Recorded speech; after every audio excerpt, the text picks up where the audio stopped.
Just Energy with naturopath and medical intuitive Dr. Rita Louise.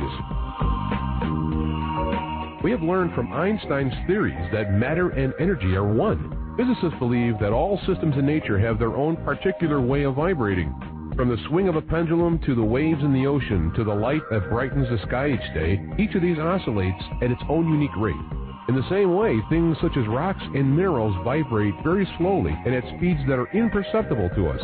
Living things such as plants, animals, and man vibrate faster and appear to be alive. The same holds true for every thought, feeling, event, or word we speak. Each has its own frequency or rate of vibration. What many of us don't realize is if we take everything in our own universe down to its simplest form, it is all just energy. Join Dr. Rita as she explores questions such as, what are we made of? Why do we get sick? How can I live a more balanced and whole life? Call in and talk to her and her thought-provoking guests. Send us your questions and get the help you need to move beyond any obstacle or challenges that may be affecting your life, right from the source. So stay tuned and explore your possibilities.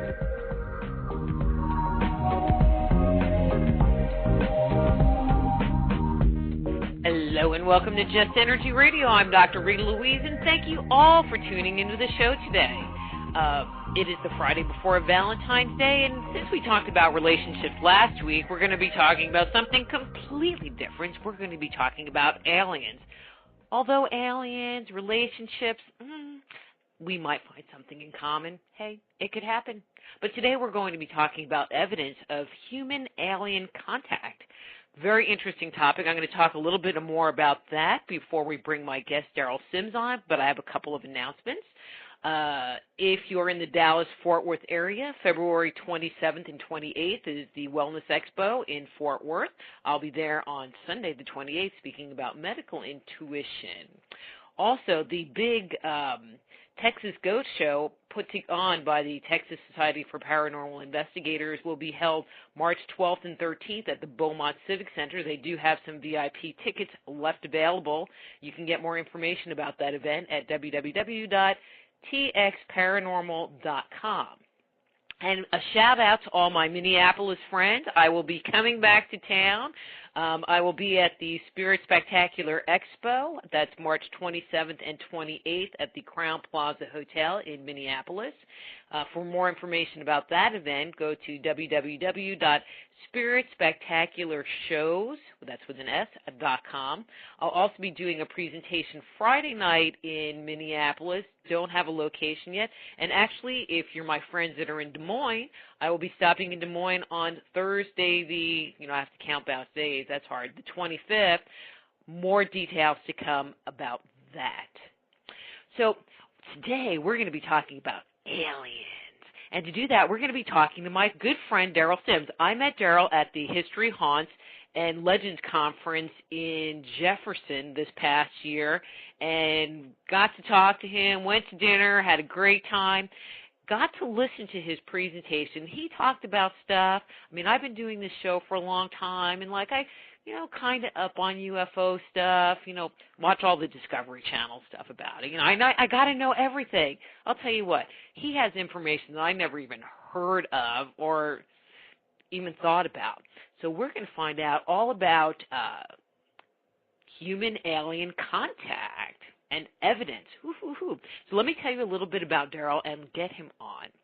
More than 40 years ago, Daryl had his first encounter with an alien presence. As he grew older, he experienced a malignant contact with these alien beings that would alter his life forever. As a result, at a young age, Daryl made his decision that he would no longer willingly be victim to their bizarre quests. Determined to change his role in life from being the hunted to the hunter, he began to equip himself mentally, physically, and intellectually to become a warrior for his cause and to assume the role he was born to play. Daryl Sims, is the alien hunter. Hey, Daryl, how was that intro? Hello, Doc. How you doing?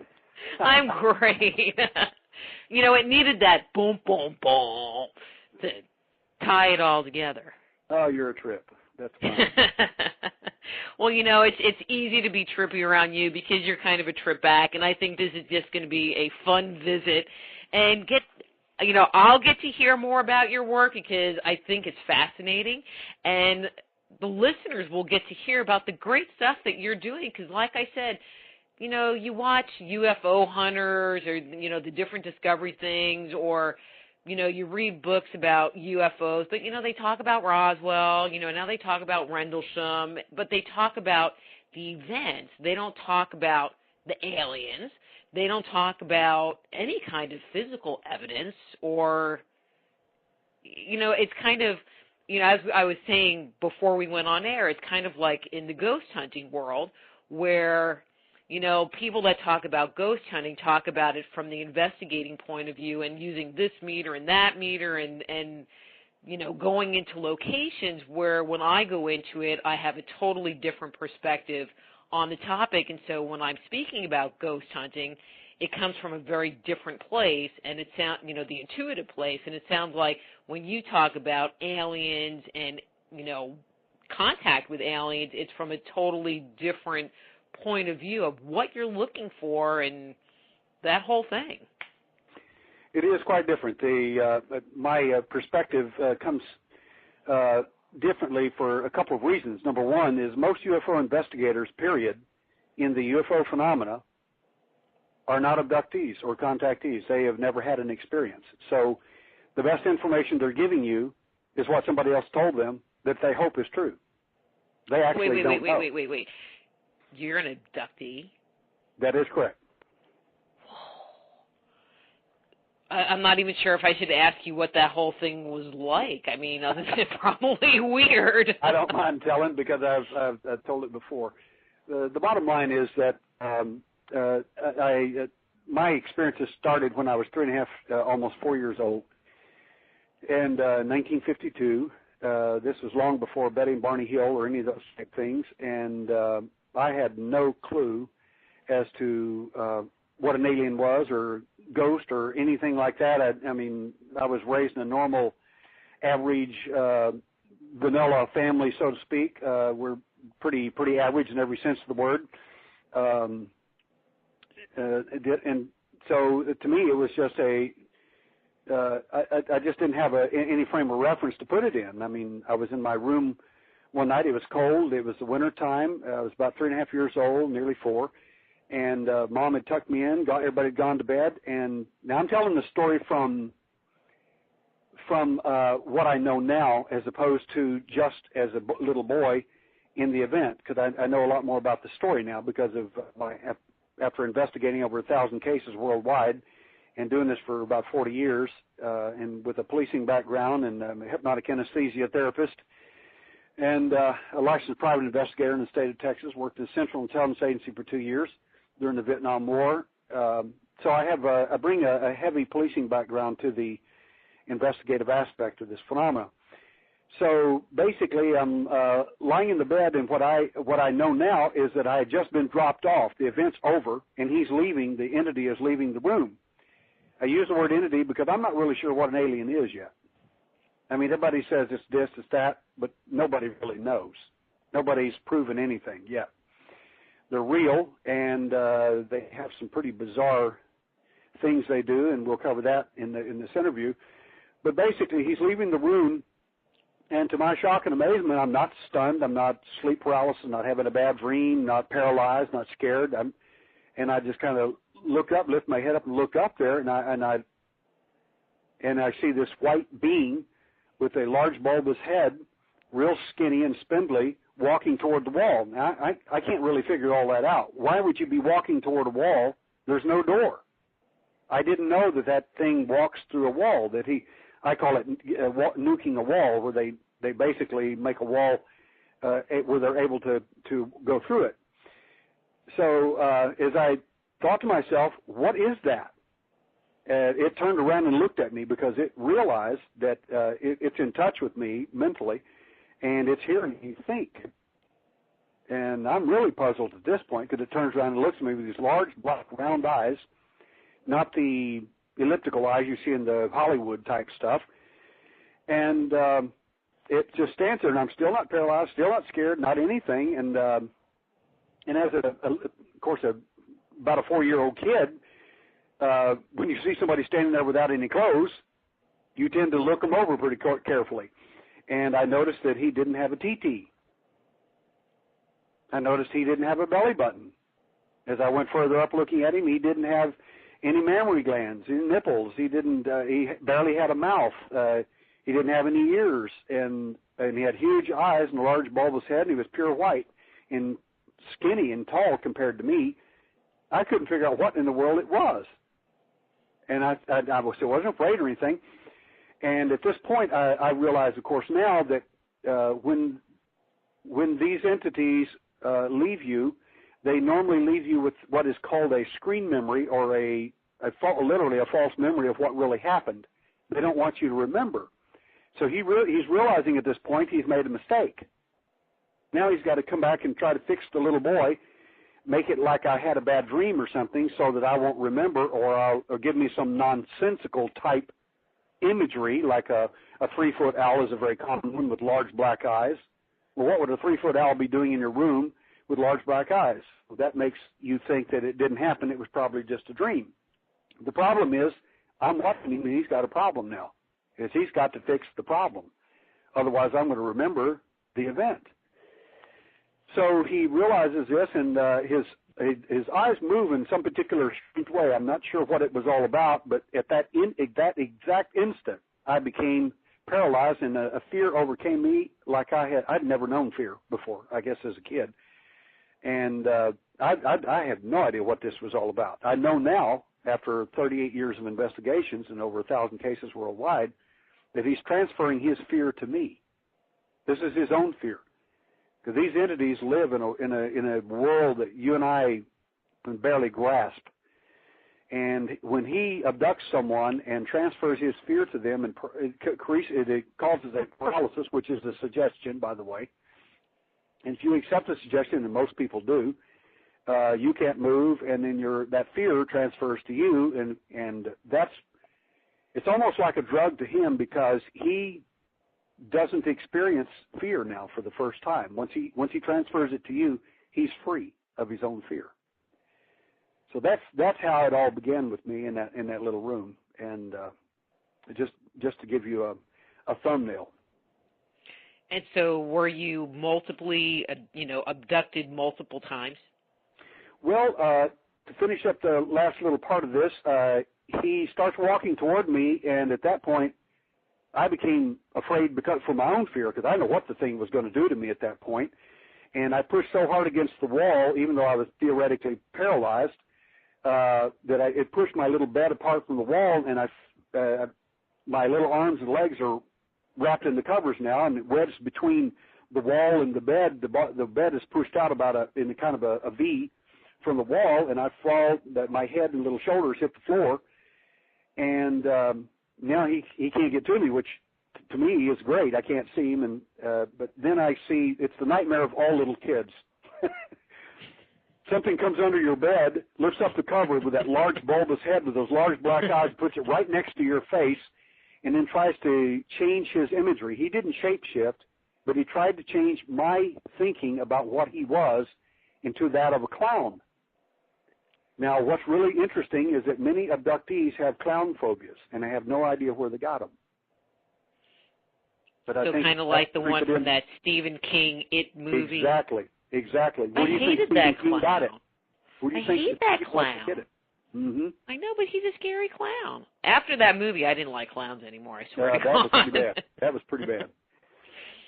But then I kept shaking my little head back and forth, no, because I wouldn't let him change my view of what I saw into what it is he wanted me to he wanted me to believe that I had a bad dream about a clown. Well, I didn't. I had no bad dream whatsoever. It was all real. And I wouldn't accept the suggestion. And many abductees and contactees don't know that you actually have some control over this thing.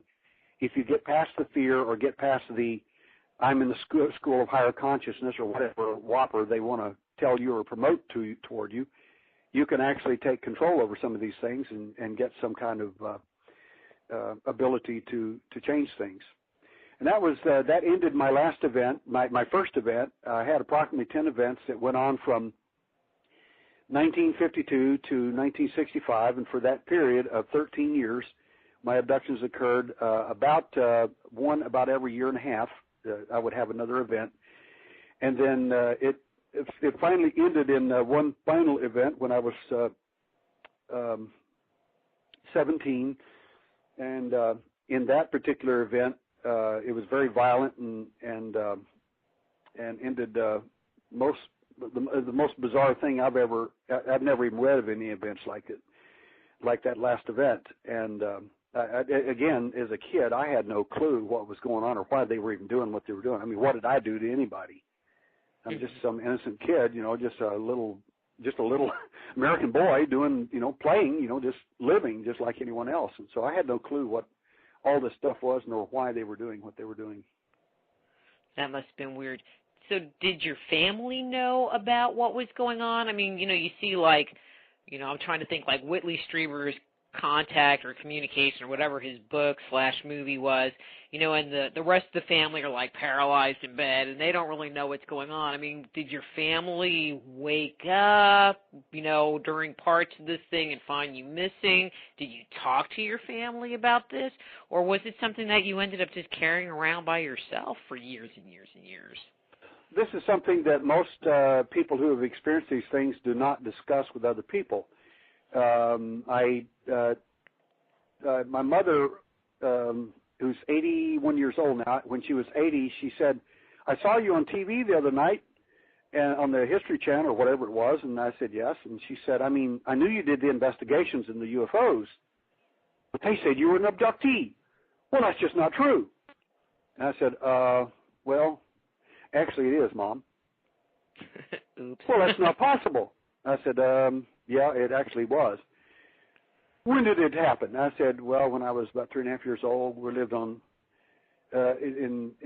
Midland, Texas." And she said, "You couldn't remember that when you were that little." I said, "You mean like our phone number?" And I gave it to her, and then I said, "Our address, 1005 South K Street, Midland, Texas." I said, "We had a well house out in the backyard, had a little old light on the outside of it, which gave a tiny bit of light into my little room." I said, that in itself, Mom," I said, made me able to see the entity because of that. So she was just floored by that whole thing. She said, "Well, why did you never tell me and JD, your dad?" And I said, "Actually, I did tell Daddy." I said about 20 years ago. And she said, "Well, he never told me." And I said, "I can imagine why." I said, "He called me into the back room and said to talk to my little brother, who was about 10 years old. And he says, 'Get in here and fix this boy.' He said, 'Something wrong with him.' I said, 'What's wrong with him?' He said, 'Well, he claims he's seeing these UFOs and these aliens and whatnot.' And I listened to my brother's story, and I looked at my dad, and I said, 'He's not lying.' He said, 'What do you mean?' I said, 'Well, first of all, I'm trained in detecting whether people are lying or telling the truth. My brother's not lying. That's number one.' I said, number two, what's more important than that is that I know he's not lying because his events are very, very similar to my own." And my daddy was just mortified.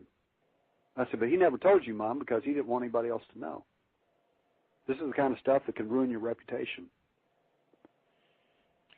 So is it common or uncommon to have abduction histories follow along across a family or down a genetic line, as opposed to being totally random, like, "Oh, there's a guy with a nice shirt. Let's pick him up."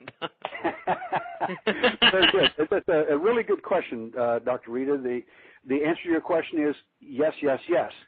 They do follow genetic lines. They don't pick up everyone in the family. Sometimes they do, but that's pretty rare. Usually it's one person in the family. But if you question other people in your family, like your aunts and uncles and grandma and grandpa, and question them carefully and very respectfully, alone, you'll often hear a story that'll just scare you half to death, because they've had some of the people in your family, in many of these cases, have had almost identical experiences to what you have and never told anyone. So they're mortified whenever you're telling them the same thing as a kid.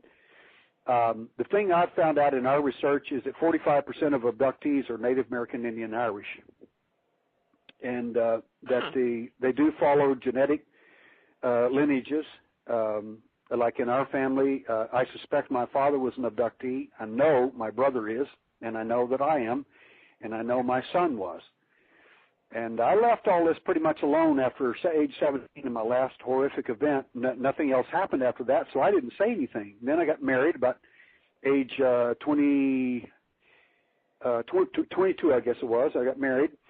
A lovely lady, is still married to this day. And then when my son was and daughter he was about 6 years old, I woke up in the middle of the night.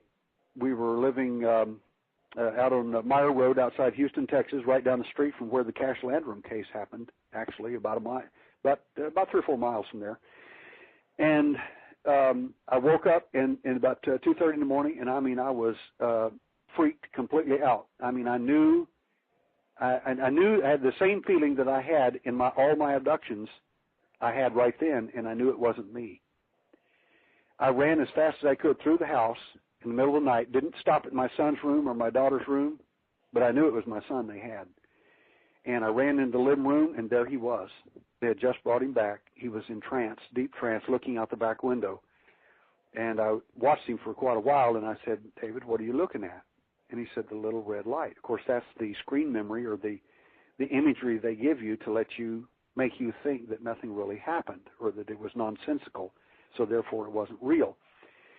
And I walked him back into bed and put him back to sleep, and the next morning he starts describing these aliens and all kinds of stuff and things he had never heard about because I never told anybody. No one in our family knew, in my immediate family. And my wife listens to it, and then she looks at me and says, "What's going on?" And I had to belly up to the bar. Okay, and I she told didn't her, know? Nobody knew. No, Oops. I had never told anybody about my experience. My wife didn't know. So I told her what happened, and that now I said I was perfectly willing to let that sleeping dogs lie, so to speak, and then they came back and got my son. Now the problem with that is how I got the name Alien Hunter. I was doing an interview in Atlanta with a lady, and she was doing a magazine article on me, and she says, "Wait a minute. Oh, my God. You're not studying UFOs and aliens and flying saucers. Oh, my God.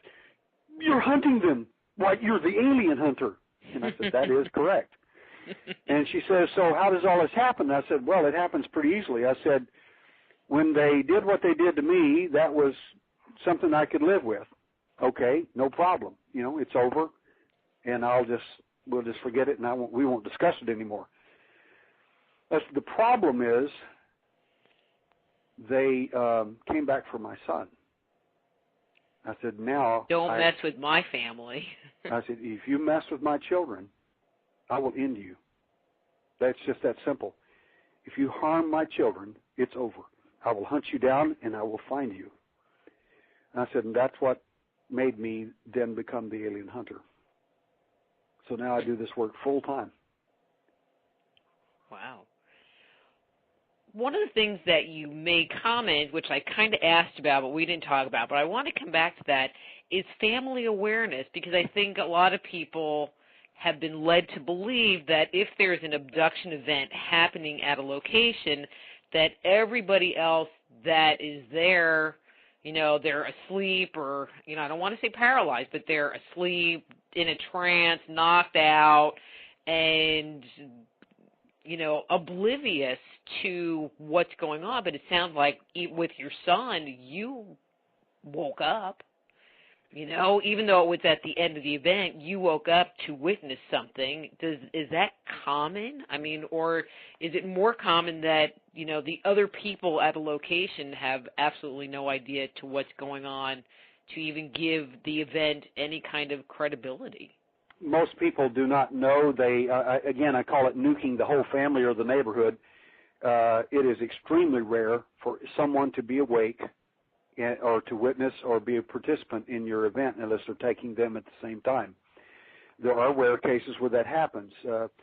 The techniques that these entities use on humans are so effective, whatever it is, that my mom is an example. She said, well, why did you never tell us? And I said, Mom, I was so upset after my first abduction event that I didn't know what to tell you and Dad, even as a little kid. I didn't know what to describe it. There's an alien in my room. I didn't know what an alien was, and still don't. And I said, but no, you guys would know what it was.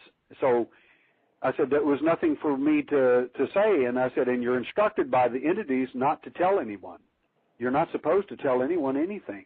They want that information kept private, and they want to be as secretive as possible.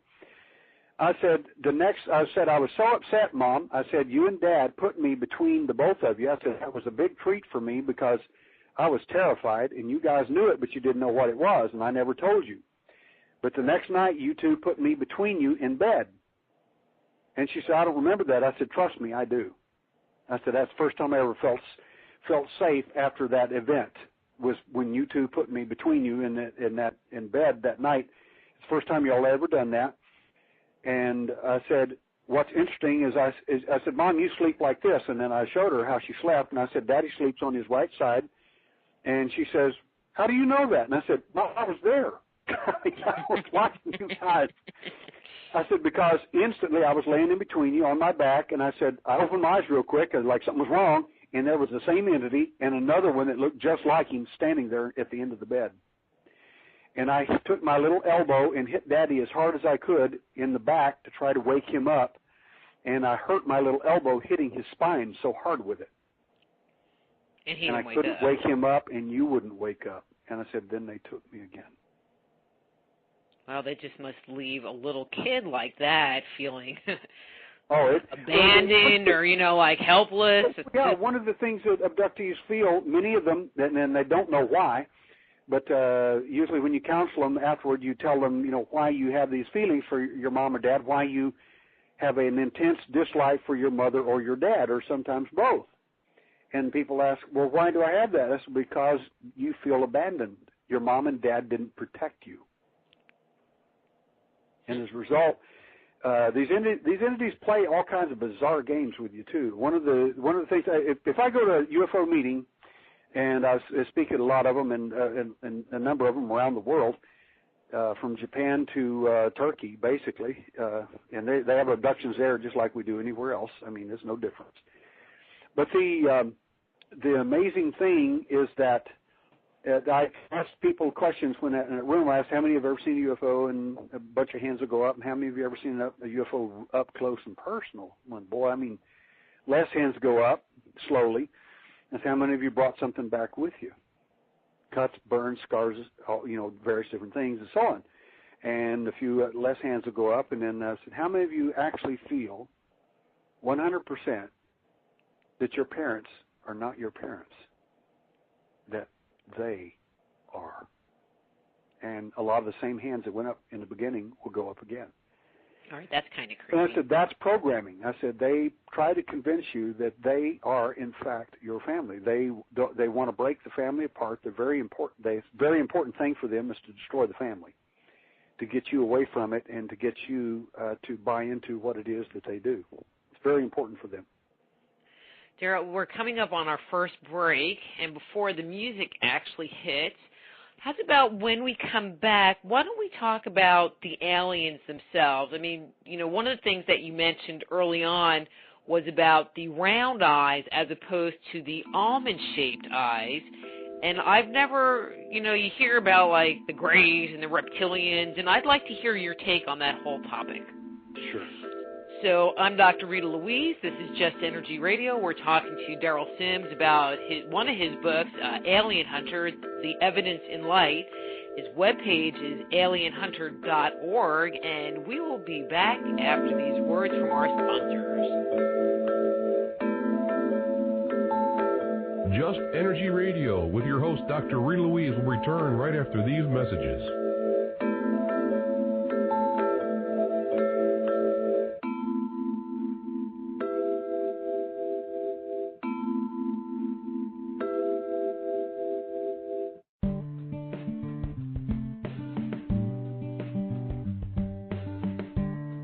Sensitive to energy? Want to explore the world beyond the five senses? Looking for a new career as an alternative healthcare practitioner? Then the Institute of Applied Energetics, Medical Intuition, and Energy Medicine training programs may be right for you. Our comprehensive curriculum provides students with a deep understanding of how to detect, evaluate, and transform the subtle body, as well as techniques for correcting energetic imbalances that may underscore a person's ability to experience radiant health. So if you are sensitive to energy, contact the Institute of Applied Energetics right away. Be a catalyst for changing the way healthcare is done around the world. Visit www.appliedenergeticsinstitute.com and start your new career today.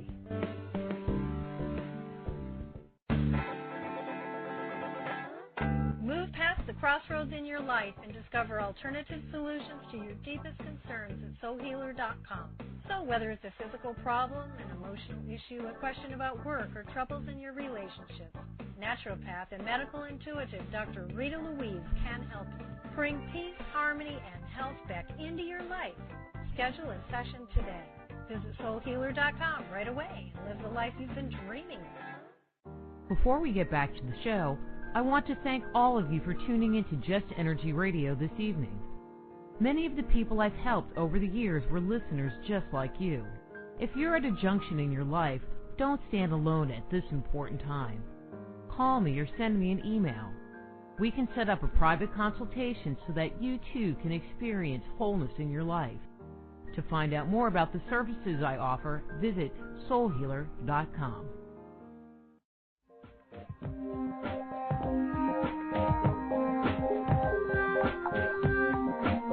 And now back to Just Energy Radio with Dr. Rita Louise.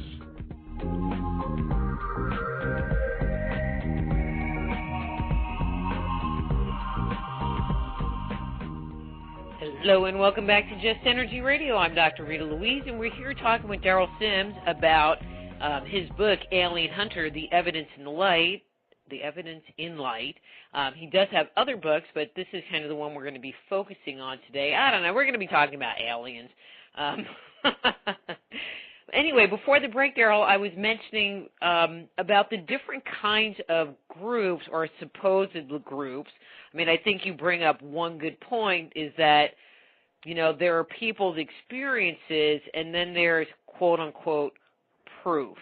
I mean, personally, working as a psychic and doing the ghost hunting and, you know, the medical intuitive work, you know, that is my proof, the experiential part. I go with that. But anyway, you know, no one's caught an alien.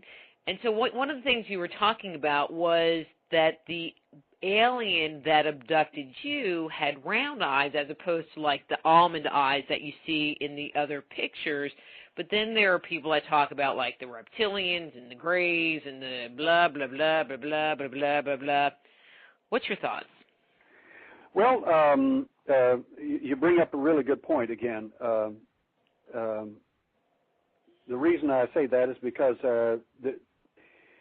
my views on the alien, whoever they are, is vastly different than a lot of people in the UFO community. And by that, I mean, first of all, let's describe the entities themselves that everybody pretty much agrees on that exist. I call them the usual suspects. I have a lineup of these entities. Just like being a former police officer, of course, when we have perps that lined up to be identified, I did a lineup very similar to that with the alien. The first one of the entities that, and I'll be very generic about this so that everybody can kind of stay on board with this rather than getting bogged down. But generally speaking, the little small, short entity about 2.5, 3 foot tall, he has large black eyes, and he has a large bulbous head, very skinny, spindly, small mouth, very similar to what I described in my event. Then you have another entity, and this entity, first of all, this is going to really floor some people because they think they're like these entities are from outer space and they're far superior to us. They've been whatever, you know, that they must be far superior to us. And I'll attack that and pretty much demolish that thesis as well later in the discussion. But basically, you've got that little guy who has an IQ of about 80. That's about the IQ of a moron. And the amazing thing is, you say, well, that doesn't make any sense. It actually does. He is, I call him the cosmic pizza delivery guy. And you're the pizza. He picks you up and delivers you. And it doesn't really matter if he makes mistakes, and he does. A lot of times he'll put your clothes on inside out or backwards when they bring you back because they take your clothes off. And that's how a lot of people know that something seriously is wrong. I mean, how many times would you go to bed with the wrong clothing on, or it inside out or backwards? It just makes no sense. Or how could you end up in a different room? You say, well, I might have been sleepwalking. Well, in some cases, the individuals were dropped off outside their house, and it was a double tumbler lock, which means you have to have a key to get in, the key to get out, and they didn't have any keys. In one case, we actually had 2 people dropped off in the wrong state, truck and all. So these are pretty good indicators somebody made a mistake, or there's pretty good indication that you definitely were involved in some kind of bizarre event. The second entity looks very similar to the small little guy, except he's a little taller. Many abductees refer to this guy as the doctor. He looks just like the little guy, except he's taller. And then there's a third entity that looks like a giant praying mantis, and that's a pretty horrific-looking guy. There's another entity in my usual suspects that's lined up. It's a reptilian-type guy, and he's pretty horrific as well. In fact, if you want a historical reference on him, you can probably find him about the 3rd chapter of Genesis. That guy. The snake? Well, that's the English version of it. In the Hebrew, it describes him as not a snake at all, but a reptilian-type being with legs. Yeah. That's a whole other ball of wax. Well, and if we have time, because that's one of my questions, but I'm like, well, there's a lot of other material to cover. So if we have time, we'll go back and talk about like old history stuff. But yeah, keep going. Let's talk about our life. The next entity is a human-like being. He's not human, but he looks very human. And some people refer to him as a Nordic. He often will have blonde hair, but not necessarily. Some of these entities will have black hair, blonde hair, or even red hair. They show up in Native American history called the Sisistas. I believe it was the Crow Nation called them the Sisistas, or the white-skinned ones with red hair. So they weren't Nordics in that sense of the word. That Nordic is just a generic term that people give them. But they're human-like, and they're probably a hybridization of some element of human in their system. Now, to make all this have a little fun with it, what's the difference between these guys that show up in the Hollywood movies and so on with elliptical eyes and mine that showed up in the 50s with round eyes? Well, there are different models of these guys, and I suspect that when they upgraded, they went from a Ford to a Lexus. Mine was just a Ford. Sorry, it just wasn't that hot. But the interesting thing about these guys is the intelligence levels. And there are a lot of people that believe in the idea of evolution, the theory of evolution, and I'm not one that subscribes to it. But the fact is, if evolution is true, these entities are proof that it isn't. Because what people think is, when the little guy grows up, he's going to turn into that doctor type. Wrong. He doesn't grow up. What you're looking at is a finished product. And the doctor... Are they like worker bees? Exactly. The doctor doesn't grow up and turn into a mantis being. The mantis doesn't grow up and turn into the Nordic. Nordic doesn't grow up and turn into a reptile. It just doesn't happen. What you're looking at are finished products. It's easier to think of the alien and this is going to sound pretty bizarre. It's easier to think of them as a manufactured group of entities genetically altered by a cosmic Dr. Moreau. And some evidence I gave for this in a presentation recently in Houston, I said, everybody says, well, what planet do you think these guys come from? I said, I don't know of any planet they come from. they may have been on some planet, but I don't think they come from there. I said, there's no such thing as evolution among these entities in any way, shape, or form. I said, there appear to be, based on our evidence, physical evidence and other evidence, visible evidence by abductees and others, that some of these entities appear to be actually biomechanical, which throws out the whole idea of evolution immediately, because that means that thing is biological and mechanical and obviously was constructed. The thing that I figured out when I was 4 years old, or about 4, in my first event, was something weird about the fact that he didn't have a belly button, he didn't have a TT, he didn't have nipples like I did. Now, as a kid, I couldn't figure out why he didn't have a TT. But as an adult and an investigator, I have a pretty good idea now why. If you don't have genitalia, you don't procreate. Well, yeah, that's a pretty basic thing. That's a pretty big one. If you don't have a navel or belly button, you didn't get here the way we do. You weren't born. You were hatched, cloned, manufactured, or you got here some other way, but you weren't born. Okay, so I have a question, because I don't want to say I'm confused, but I just want to get some clarification.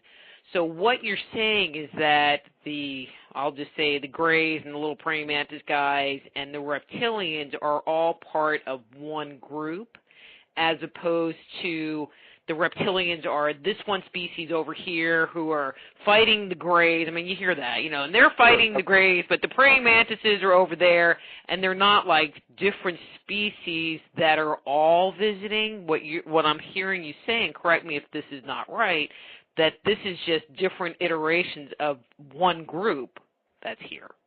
That, in my opinion, is closer to the truth. I don't think it's the exact truth, but it's closest to the truth. And the reason I say that is, first of all, we had a mass abduction of 8 people taken from 2 states and several cities, a double mass abduction on December 8th and December 11th, 1992. All 8 of these people describe all these entities on board the same craft at the same time. Now, why would that be? Well, I can give you 2 answers for that. Number one is, if we go down to the car lot and I show you Toyotas been having some real problems with some of their products, probably like the alien, and recalls. And if we go down to Toyota lot and they got about 8 cars that they've taken off the market right now because they want to check them out and make sure everything works right. And that's a very admirable thing that Toyota's doing, in my opinion. But the thing is, if we go down to the Toyota market and look at those 8 different models, we don't think there are 8 races of cars, do we? Mm-mm. We think there are 8 models. What if we're looking at different models of a program? Well, not races, totally but models. And the interesting thing is that these entities, they do have different jobs. They do have different things they do, and some of them are higher than others. In fact, I'll tell you something no one else knows in the field, and this you may find this interesting. You won't read this anywhere. If you see an entity that has a robe or a coat on, and this is pretty rare that you see them with any kind of clothing like that. If he has a robe or clothing of some kind, it denotes a much higher rank that he has over his fellows.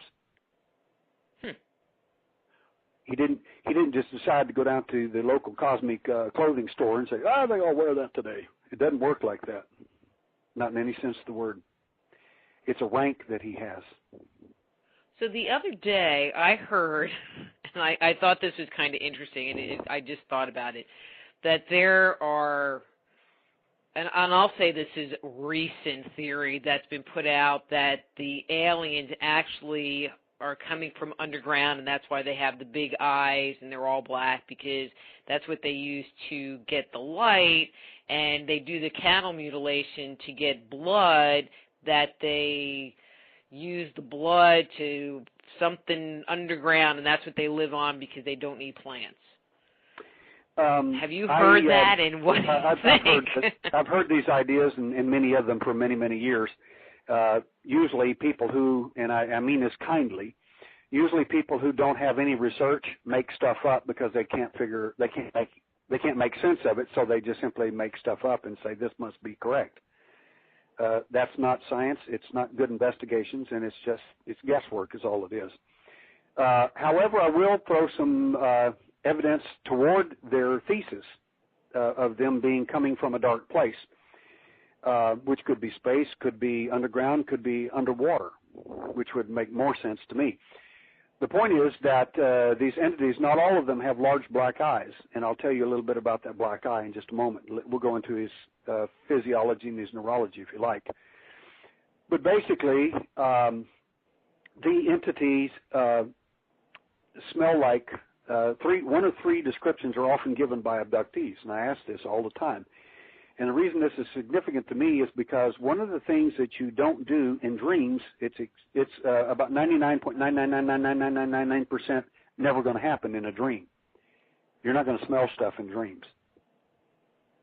You just don't. Mm-hmm. Which is an indicator. Unless you're a very lucid dreamer. Very unusual. Exactly. Very unusual.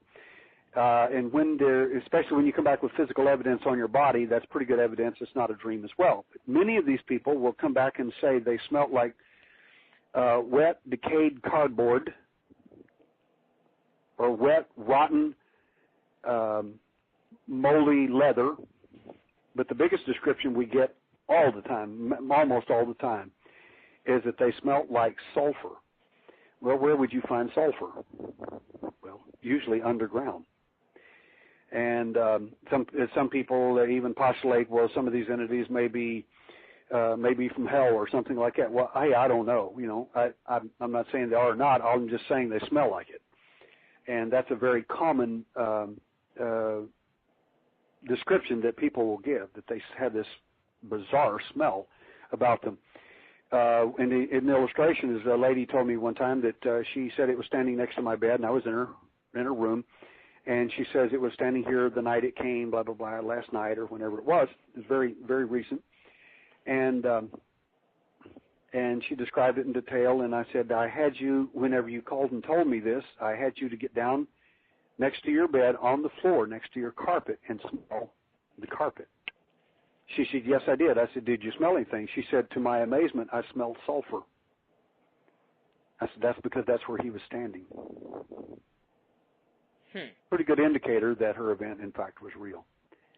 Of course, the fact that he left marks on her and scrap marks where they held her down forcibly, it was a pretty good indicator that, it's kind of hard to put your own scrap marks on your own arms and legs where they held you down, or long, spindly finger bruise marks on your arms, usually 3 or 4 in some cases, where they literally held you. And God knows what they did to you, but it was enough that you had to be held down, regardless of your fear or trance or whatever they had you in. You had enough consciousness about you to realize this is not going to be pleasant, and they had to hold you to do whatever it is they were going to do. Yeah, and we have another break coming up in about 11 minutes where I really want to focus on physical evidence, because I think you bring so much to the table with that. I want to kind of back up just a little bit. Where does people get some of this stuff? I mean, one of the things that I feel about you is that you go and look at things from a very scientific, investigative, that might be a better way of saying it, perspective. It's like, show me evidence. It needs to be consistent, and even though it can be kind of outside the norm, there's a tolerance for it going outside the norm, this is usually how things play out, and I get the impression that that's how you do your investigating, that's how you interact with, abductees or potential abductees or wannabe abductees, I don't know. But some of the things that people put out about the aliens and stuff like that, where do they get that whole thing? I mean, are they just really making that all up? The people who have these events, by and large, they're, in fact, an investigator from Chicago emailed me yesterday and asked if I would be interested in helping them with some research. And I said, what's that? And they said, well, we'd like to wonder what kind of therapy these people need after their events. And I said, well, vast majority of them don't need any therapy at all. I said, what makes you think there's something wrong with these people? That's just because you saw something different or radically different than other people, and many of you saw it and repeated those events over and over through history and also around the world. I said, hallucination, if you know anything about psychology, hallucinations don't work like that. It just doesn't happen. And I said, so they're not all making it up, and they're not all generating the same information, the same data, and the same experiences, and the same feelings, and the same marks, and the same physical evidence on them. I said, it just doesn't happen like that. I said, so if you're going to study the phenomena, I said, I suggest that you not assume that they are some type of people, either mental patients or people who need help now because they've had a bizarre experience. I said, you're going to find very few people are going to cooperate with you because that is not true. I said, that's like them saying to you, oh, you're a psychologist, so therefore you became a psychologist because you needed serious help. I said, which, if you think about it, most people, when I was in psychology, that's why they were there, to fix their own problems. And the professor at NMSU told everyone in the room the same exact thing I was thinking, and that is that you're here to fix yourself. You're not here to be a psychologist. He said, if you need help, contact me afterward. But one of the things, and I'm sure you would totally agree, is that, you know, in that perspective, if you've had these experiences, it gives you the opportunity to empathize with your clients better. It gives you the opportunity to understand what they might be feeling. You know, being an abductee yourself, it gives you more rapport. It gives you more of an understanding of what they're going through and their fear and their confusion because you've had maybe not the same experience. And I think, you know, if you go into a therapeutic role because you've worked on overcoming your issues, it gives you a much better perspective on the issue in helping somebody else overcome it and work through it. Oh, that's absolutely true. In a technical sense, most researchers in the UFO field are not really researchers at all, including me. Researchers in a technical sense, in a scientific sense, gather data in very specific scientific methods, and use scientific method laid down by the ologies and the hard sciences. The rest of us are often degreed, trained, or specialists in some particular realm of work. And the second tier of investigators, from research down, is they're the investigators from my point of view. And they're investigators in a technical sense. They're like me, cops, journalists, private investigators, intelligence people, or have some facsimile of that background. They may be ex-police officers, retired intelligence officers, or emeritus status of some degree that they have in training. The rest, beyond that, of UFO investigators usually are just simply enthusiasts or ufologists. They can call themselves anything you want, but they usually don't have qualifications that match. And again, one of the big problems with most investigators out there in the world today that are these big hotshots and very famous people is that they've never had a UFO experience in their life, and they honestly don't have any. They could not be invited into a court of law as a witness. I mean, they cannot contribute anything to the conversation because they weren't there. And so as an investigator who was an abductee, I was a captured audience, so to speak. I mean, I didn't have a choice. Literally. I literally didn't have a choice there. And but the choice I did have was to let it go until they got my son. At that point, all bets are off. But, I mean, you bring up some really good points, you know, but when you talk about areas like UFOs, I mean, you know, I'm so involved in the psychic phenomena world and the ghost hunting world. I mean, even though my role is doing the psychic stuff for the ghost hunting stuff, but they're not anything that you can prove, quote unquote, using the scientific method. I mean, I think maybe the intuitive work, you could at least set up case studies, you know, and do it in a little bit more of a scientific setting if you really wanted to, but it's still totally subjective. You can't, well, other than that one guy who said that he could call UFOs to him, no one's had the ability to will a UFO, or not that we know of, to them to do any kind of documentation on it. Well, I think the guy you're referring to is, he called himself Prophet Yahweh. Mm-hmm. And I know the guy, and people have asked me about people like this from time to time. I said, what you have to understand is every 2 to 5 years, we're going to get a new cosmic messiah. I said, you guys are new, and so when you see these type people, you're all freaked out and excited and amazed. I said, what you don't understand is they're going to be debunked by the alien. They're given usually good information in the beginning to make them look very credible. Then when everybody thinks, oh, my gosh, they got it, and they're really the hot stuff, then all of a sudden they'll, like this world-class psychic in Australia 2 years ago, told everybody on the Internet that when the aliens were coming, the exact day, the whole 9 yards, and she's very well-respected and a very decent, honest lady. She had been told all that. The problem is they didn't show up. And, of course, she was debunked and trashed and everything else you can imagine. She has absolutely no reputation now. But she didn't know that's what they do.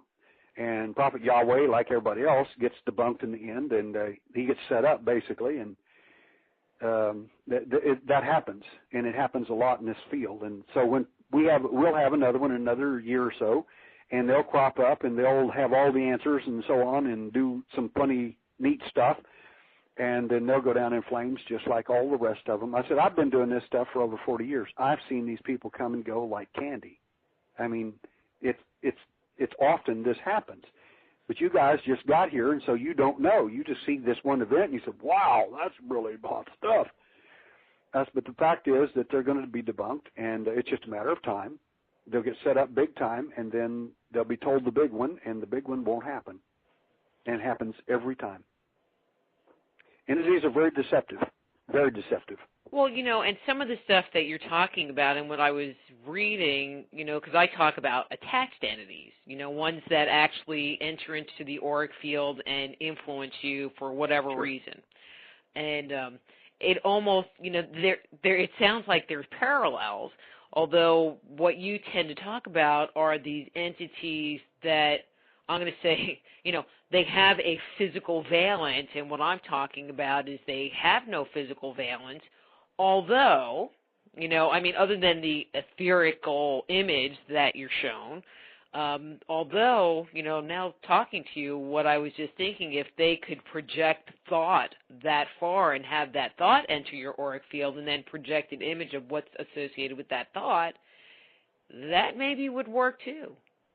That's true. One of the discussions that happen from time to time is people will say who review this stuff and they just don't have a good answer for it. So they have to use the available information that they have. So they say, well, these are demons. And my response is, that's not true. And I said, well, how do you know? And I said, well, the same way that you know, I guess, in one sense of the word. How is it? What convinces you that they're demons? They said, well, because they can go through walls, they can do this. That's, now, wait a minute. Let's go back to basic definitions here. What is a spirit, a demonic spirit? Well, it's a disembodied spirit. And I said, okay, I agree with that completely. I said, the problem is these guys have got bodies. I said, I've even got photographs of them.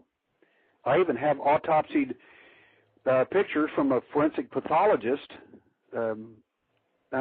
Stuff that you're not going to find anywhere on that internet. Real stuff.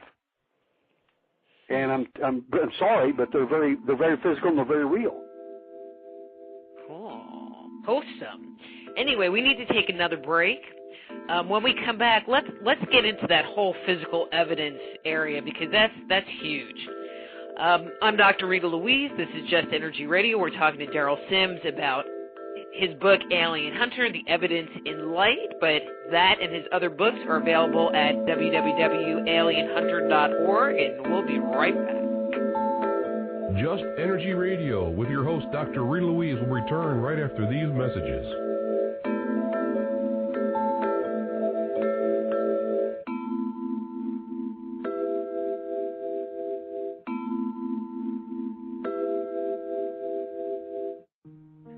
deep inside yourself and venture into the realm of the unconscious mind with my Meditating on the Kabbalah guided imagery audio CDs. Discover who you are and what you want in life. Meditating on the Kabbalah can help you to open, clear, and revitalize the energetic pathways of your subtle being. They will support you in your spiritual quest by helping you to access the profound insights and inner guidance you need as you work in alignment with your highest good. Let them help you to release negative thoughts and emotions and clear away any limitations that may be keeping you from experiencing your full potential. Walk down the path to health, healing, understanding, and enlightenment with Meditating on the Kabbalah. Order your copy today at www.soulhealer.com. That's right, that's www.soulhealer.com. Balance in all things is critical to maintaining health. In the hectic drive of today's world, many of us forget to take care of our most important asset, ourselves. At productsforthesoul.com, we want to support your effort to nurture yourself. We offer a wide variety of herbs, supplements, and high-quality, ready-to-eat, all-natural foods. We even have guilt-free chocolates. Best of all, our products are delivered straight to your door. It's time to start loving yourself. Visit productsforthesoul.com and start loving yourself today.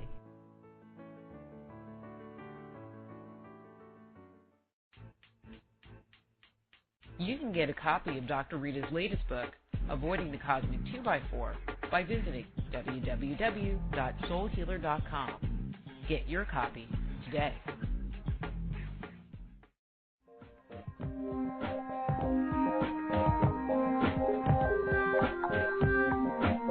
And now back to Just Energy Radio with Dr. Rita Louise.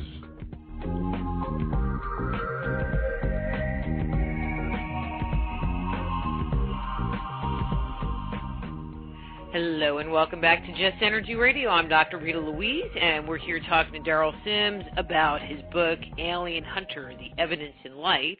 And if you're enjoying the programming today, which I'm totally enjoying the programming today, please do mark this show as a favorite. And if you haven't come into the chat room, you can surely join us. Daryl, before the break, I said that we were going to talk about the physical evidence because that's one of the pieces that you really bring to the forefront. I mean, everyone else is talking about pictures and whatever, and not that many people talk about physical evidence, especially physical evidence that abductees bring back, which I think is huge. So what kind of things do you find or have been found by people that have been abducted? Well, this is my favorite part of our interview, and again, your questions are brilliant. The fact is that abductees, unbeknownst to them, they'll come to a meeting where I'm at, or even in fact at the meeting where I first met you at the Ghost Convention. I was very, very surprised that there were as many abductees that came forward and told me privately they were abductees, and that was what was going on with their life. And I told them, and I'm in contact with several of them to this day from that convention. And the thing I told them was to start looking for from in their events when you have these very strange dreams, where you have a dreamlike state, but you know it's real, but you know it's not, but you know it is, but you can't really make up your mind. I said, one of the things you want to do is take a black light out and check yourself the next morning or that night whenever you got one. It's just a regular black light. You can buy at a hardware store or a head shop, that lights up these black lights, black light posters and things like that. That's all it does. It's 267 nanometers, and it will if you have been physically touched by one of those entities, physically touched that last night, it is highly likely that the fluorescence pattern will show up on you within that 24-hour period. And, of course, when people see that, and I'll give you a quick example, a lady came to my house one day after one of our abductees, And she said, Mr. Sims, I've just got to talk to you. Please let me come over. And I said, okay, come on over. And she says, I had this really strange dream, and I know it's not true. And abductees always do this. They'll always say, I know it's not true, and I know I made it up. I know I must have just imagined this in a dream, and it couldn't possibly be true.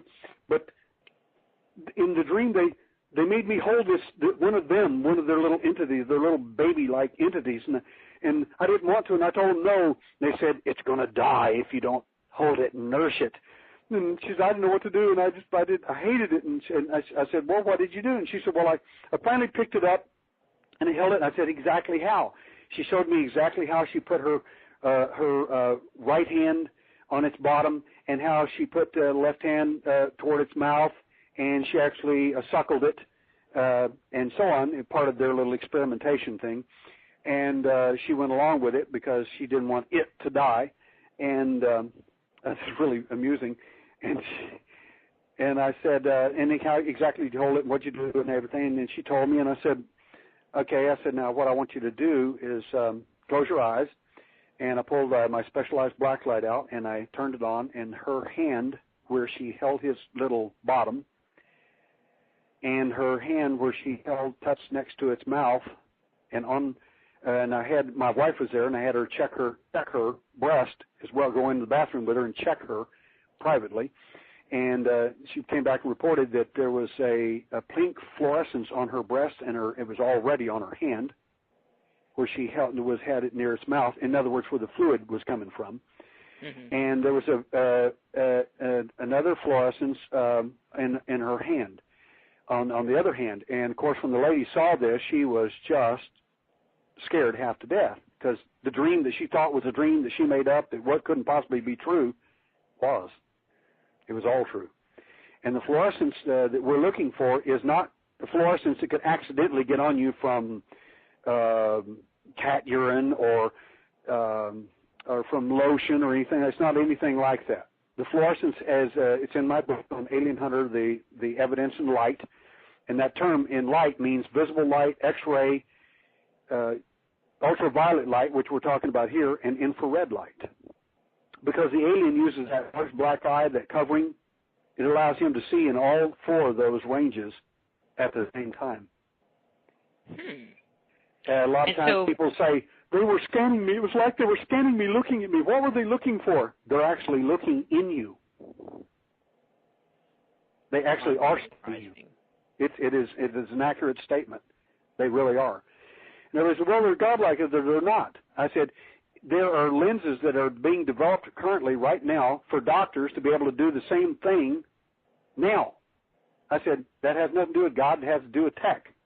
I said, don't mix the two up. It's not the same thing. All right, now I'm going to ask a question, because going back to your other comment about the upgrade, so kind of what you're saying is they got like upgraded lenses. Thank you. To scan. Well, I'm kind of smart sometimes. Listening to you, I laughed about 90% of your presentation that I heard at the conference. I laughed halfway through it because your humor was so sharp and so good. I felt like there were a number of people that missed it, that they were so interested in your material, they missed the humor part of it as well. And I was just delighted at your presentation and thought you were an excellent presenter. And so it just you tickle me whenever you make these comments. I mean, they're just you can speak on several different levels at the same time, and most people don't do that or can't. Thank you. And I like that. It's most. I guess people thought I probably had a problem, like I was laughing at you. And I told one lady, no. I said I'm listening to her on several levels, and I said she's very entertaining, but she didn't say anything funny. I said, oh, she did. She did. Anyway, it was just a riot to listen to you. So and I knew you weren't laughing at me, but you were laughing so hard it was distracting. It was. I was just beside myself. I'd not had so much fun at a conference because usually when I go, you've heard all these people before, and they basically have the same thing to say all the time, and they're not usually very entertaining. They're usually just trying to sell product or whatever. And you were quite honest and quite and I mean this in the kindest way, even for the other speakers, you kind of didn't have anything to sell, so to speak. I mean, by that I don't mean product. I mean, you weren't trying to tell everybody it has to be this, and this all it is. You were telling them, this is my experience, this is what I found, and you were very credible about the way you did that. And I personally thought that was decent. Mm-hmm. And I kind of feel the same way about you. It's kind of like, well, I don't know. I don't know where they come from. I mean, I feel like, there's this level of honesty of this is what I've seen, this is what I've looked at, this is what people have told me, not that I necessarily believe it, but, but if they come day glow pink and it don't wash off, well, this I might talk to you. This fluorescence will actually penetrate the skin on contact subdermally. By that I mean when it penetrates the skin, and I'm looking at a case right here on my computer of a lady, one of our abductees here in Houston, who's had quite a few cases of evidence of fluorescence on her. And in this particular case, this is the only case I've ever had like this, where the fluorescence has a specific mark underneath it. And in my book, Evidence in Light, two things I bring out about fluorescence that are glaringly clear. One of them is that the fluorescence, some of the fluorescence is due to casual contact. In other words, a long finger or fingers on you in a fluorescent form where they touched you. Imagine it like sweat, alien sweat, so to speak, that penetrates your skin on contact, and it won't wash off. You can't get it off at all. The body will finally absorb it within a day to several days later. But the second kind of fluorescence that will show up on abductees is a procedural mark. In other words, on one doctor I examined in Arizona, after listening to her story, I felt she was quite credible and quite real, but I wanted to check her, and she said, what are you doing with black light? And I said, I'm going to check your neck and your face and your exposed skin for marks. And she said, I'm a doctor, go right ahead. And I said, okay. And as I checked her, we found on her top of her shoulder a 3 tick marks and a line over the top of those 3 marks.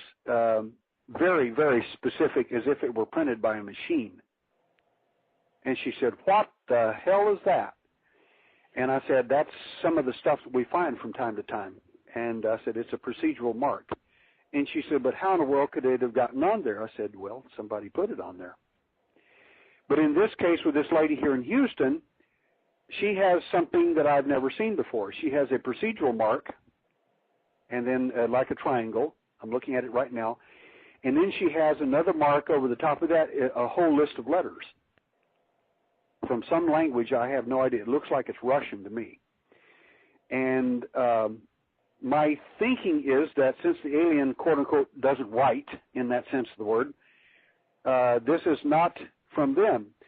They will often, when they take you in your event, they'll often take your clothes off, your jewelry and things like that, and lay it down.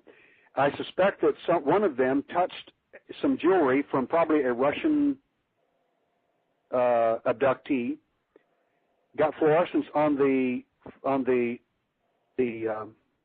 object itself, and during the course of her sitting there in deep trance or whatever, leaned over against that object and got the fluorescence and the transfer of the wording, probably from a pendant, as an example, with the fluorescence on it from them, printed back on her arm. Now, that could have been accidental or on purpose. I suspect it was accidental. But the point is, it's on her arm, and I don't think that they, quote-unquote, write in Russian. No. But it is pretty bizarre. Look, I've never seen anything like it. But the fluorescence is just one of the things that comes back from these events. Another thing that comes back from these events... Before you go on, can you talk about the cattle mutilation and the fluorescence I certainly will. for a few minutes? Because that... I never heard that before, and I was like, get it down.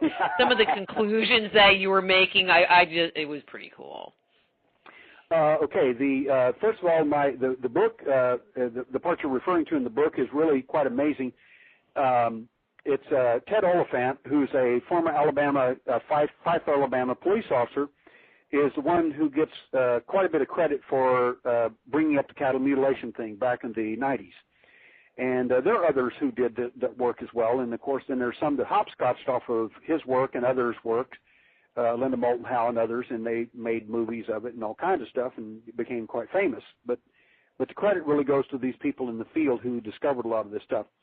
Well, Ted met me in when I was doing I did a major presentation for 250 surgeons, AMA-sponsored program, on medical complications of alleged human-alien contact, specifically implants found in people. And you can imagine what those 250 surgeons looked like at John Muir Medical Hospital when I did this paid presentation for them at their request.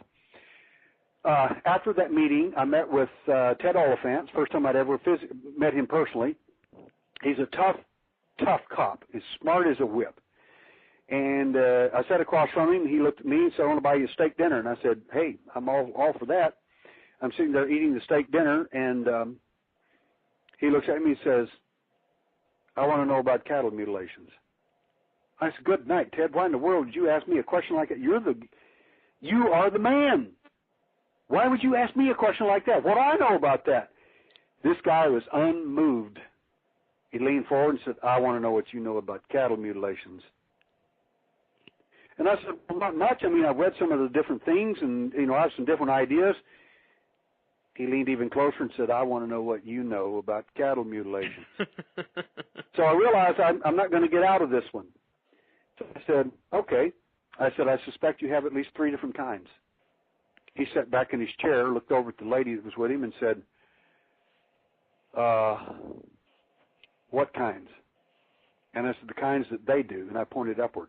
He said, who's they? I said, them. I said, that kind. And I said, there's a second group that are doing the mutilations. He said, who's that? And I said, us. And he said, who's that? And I said, the intelligence community, of course.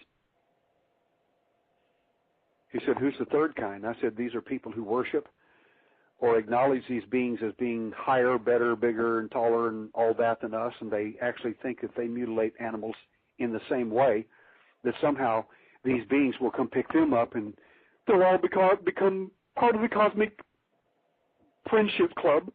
I said, I got news for you. You'll end up on the slab just like the rest of us. They're not respecters of anybody.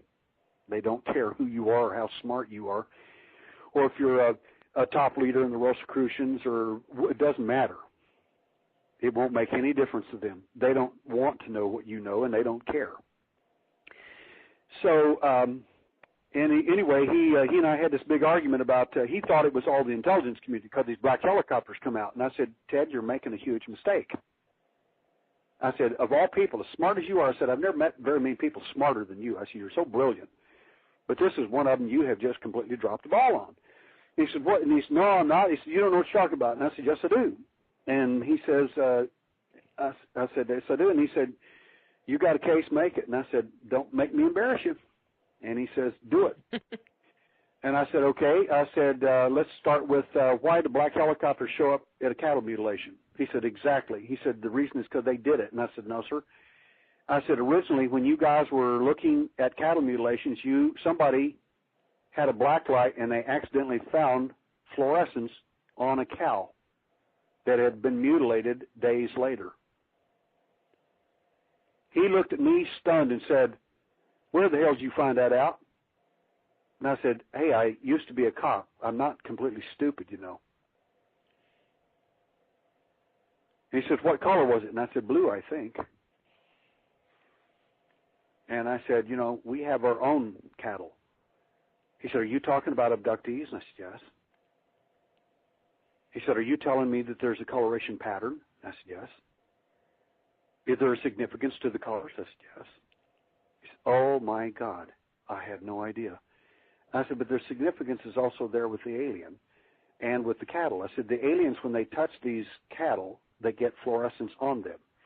I said, then all of a sudden, NSA, as an example, or whoever's in this little secret group studying this stuff, calls DSP satellite, that's the spy satellite stuff, the satellites, 18 satellites up there that are roaming around in a geosynchronous orbit.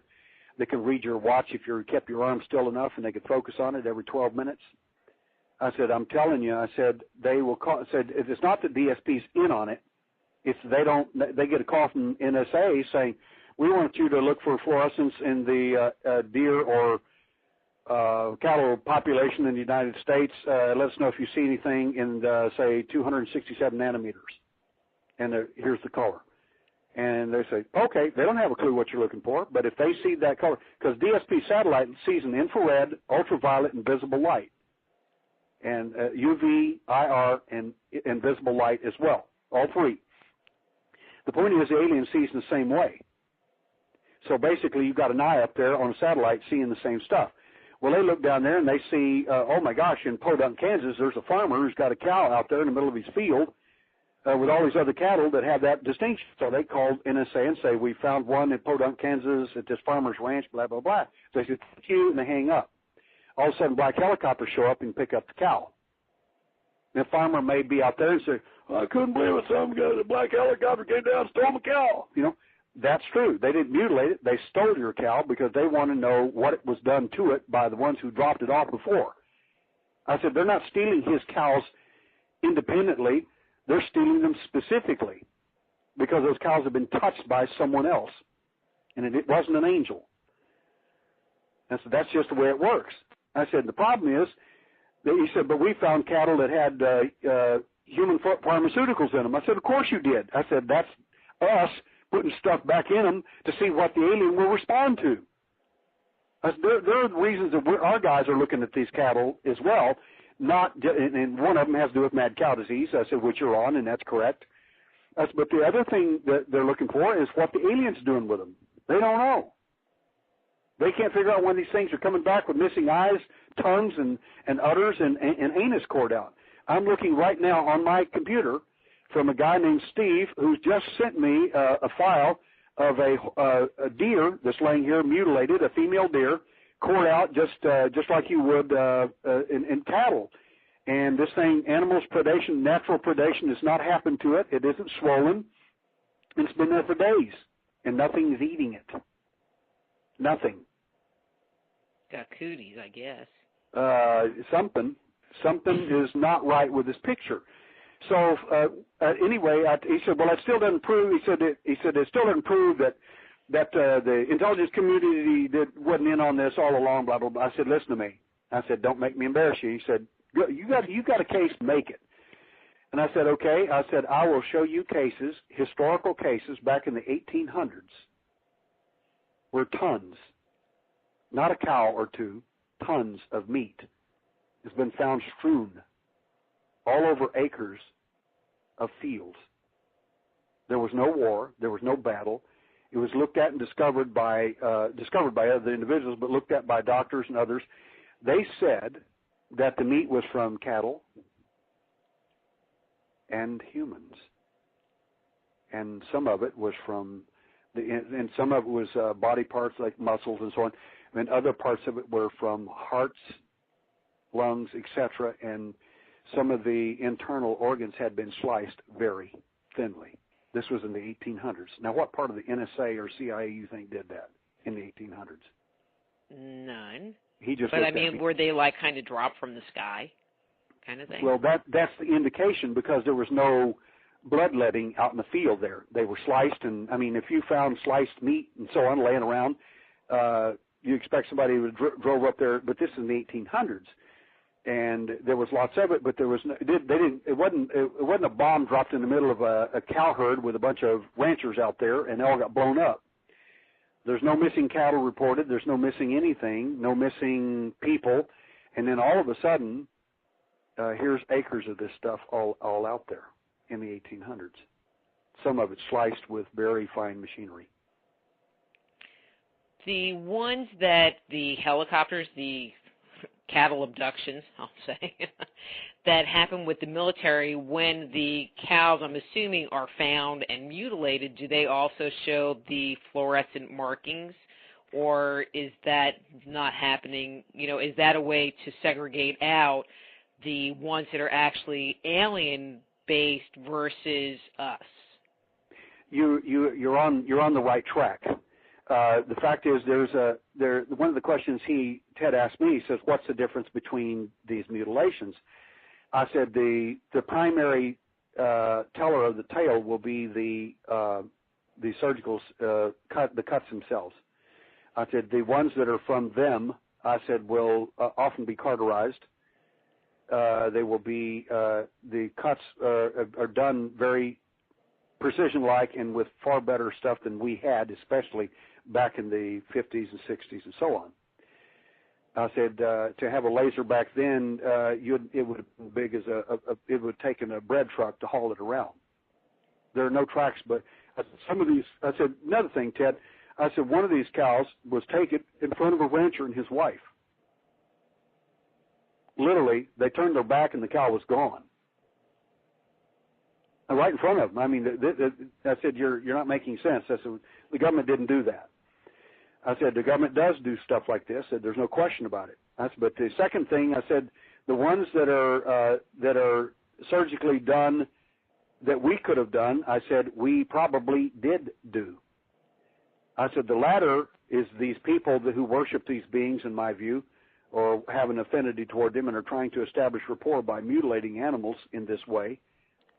I said, these type people, I said, they're not going to be medically inclined, and the differences will be obvious. But one of the big tellers of the tale is that the fluorescence found on cattle. I'll give you an example. Recently, several years ago, there was a group of government workers that were out working in this field up in Washington State, if I'm not mistaken. And while they were looking down in the valley, and there were some elk down there feeding, and while these guys were hoeing gardens or whatever it is they were doing, they noticed a small UFO come over the elk down there, and it started pursuing the elk to the point it ran a single elk away from the crowd, and then all these witnesses, 12 witnesses, all signed statements, saw the elk rise up mysteriously, this female elk, rise mysteriously underneath this little UFO, small UFO, and about 12, 14 foot, 15 feet, it was pretty small, and it seemed to take it off toward a distance and then over the woods. After they sent a crew out to look for this elk and see what in the world may have happened, if it had been deposited or anything, and they found an elk, a female elk. They assumed it to be the same. It had been mutilated. The investigator, one of the two investigators who were involved in the case, worked for me, and I begged him to take a black light and all kinds of other equipment out there. He didn't. He said, well, it's the other guy's case, and I said, you're making a huge mistake. This is not political. Do what you need to do here. And they never checked it for fluorescence. They never checked it for a number of things that I would have normally checked any of this stuff for. All they did was just write a really good report about another mutilated animal. But the fact is that the animals that get mutilated are cows, deer, elk, squirrels, rabbits, dogs, birds. I have a case in Brazil, a friend of mine who's in fact, they're on my website.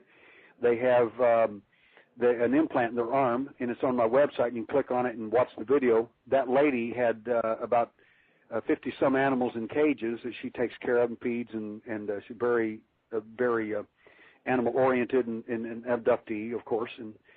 And she went out one day and found a large amount of these animals had been mutilated. Her favorite dog, his face had been completely skinned off his face. Ooh. Well, there's the music, which means we have to take another break. And when we come back, let's talk about why they're here. I mean, I want to talk about the implants, but we're running out of time, and I think we really need to go talk about what's the motive. Why are they here? Why are they bugging us? Why are they mutilating our cows and leaving day-glow paint on us? Anyway, we're here talking to Daryl Sims, alienhunter.org, and we'll be back after these words from our Radio sponsor. with your host, Dr. Rita Louise, will return right after these messages.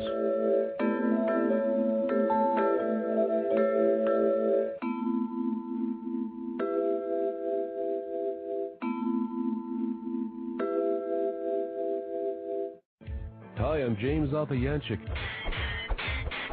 the Black Knight of Talk Radio. Listen to Dr. Rita's Soul Healer Moment live each third Sunday night of the month on Feet to the Fire. www.feet2fire.com for more information.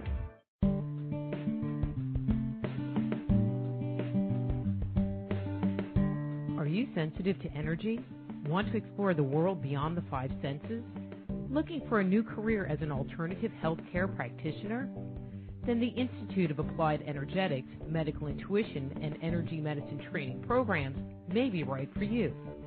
Our comprehensive curriculum provides students with a deep understanding of how to detect, evaluate, and transform the subtle body, as well as techniques for correcting energetic imbalances that may underscore a person's ability to experience radiant health.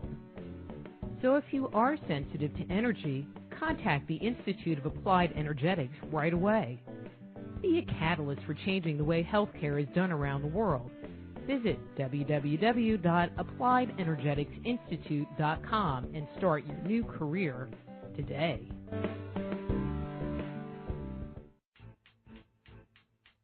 You can get a copy of Dr. Rita's latest book, Avoiding the Cosmic 2x4, by visiting www.soulhealer.com. Get your copy today. Before we get back to the show, I want to thank all of you for tuning in to Just Energy Radio this evening. Many of the people I've helped over the years were listeners just like you. If you're at a junction in your life, don't stand alone at this important time. Call me or send me an email. We can set up a private consultation so that you too can experience wholeness in your life. To find out more about the services I offer, visit soulhealer.com.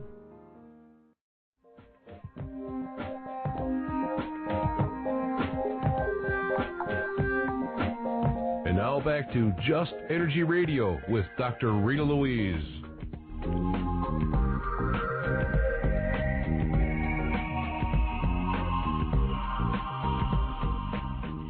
Hello and welcome back to Just Energy Radio. We are here talking with Daryl Sims about his book, Alien Hunter, The Evidence in Light.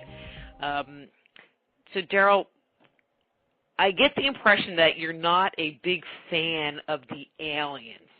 At you all. Must be a psychic.